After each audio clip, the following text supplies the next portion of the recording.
กอฟุกวักสาธารณรัฐสังคมเวียดนามพัฒนาการบินติดพันกับการท่องเที่ยวอิงตามการรายงานจากวารสารที่มีชื่อเสียง Continuous Travel ไขผู้ว่ากอฟุกวักสาธารณรัฐสังคมเวียดนามเป็นสถานที่ท่องเที่ยวที่มีความสวยงามอันดับต้นของอาเซียนและนอนอยู่ในท็อป 3 ของโลกปัจจุบันเกาะแห่งนี้กำลังพัฒนาการขนส่งทางอากาศที่ติดพันกับการท่องเที่ยวซึ่งในนั้นสายการบินที่มีชื่อว่าดาวงอกได้มาลงทุนเข้าใส่แขนงการบินอย่างหลวงหลายและประกอบส่วนนับเอาเกาะฟุกวักกลายเป็นศูนย์กลางการเชื่อมโยงการท่องเที่ยวเศรษฐกิจระดับภาคพื้นและสากลอิงตามการรายงานยังให้ฮู้ตื่มอีกว่าภายในเวลา9เดือนต้นปี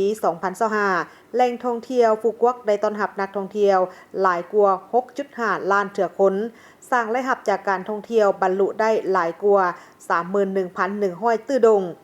เพื่อเป็นการดึงดูดนักท่องเที่ยวให้นับมือนับหลายขึ้นเติมอีกกลุ่มบริษัท Sun Group ก็ยังได้เปิดตัวสายการบิน Sun Focus Airways ซึ่งนี่ก็ได้มีเส้นทางบินสู่บรรดานครใหญ่เช่นนครหลวงฮานอยนครโฮจิมินห์ดานังกามแทงและยังมีเส้นทางบินสากลสู่สาธารณรัฐเกาหลีสาธารณรัฐประชาชนจีนสิงคโปร์และบรรดาตลาดอื่นๆอีกในปี 2027 ที่จะมาถึงนี้เกาะฟุกวักของสาธารณรัฐสังคมเวียดนามจะเป็นสถานที่จัดกองประชุมเอเปก 2027 ซึ่งจะได้ต้อนรับผู้แทนจาก21ประเทศสมาชิกประมาณ 12,000 คนฉะนั้นการปรากฏตัวของสายการบินดาวงอกถือว่าเป็นการยืนยันถึงฐานะบทบาทเกาะฟุกวักเป็นศูนย์กลางการท่องเที่ยว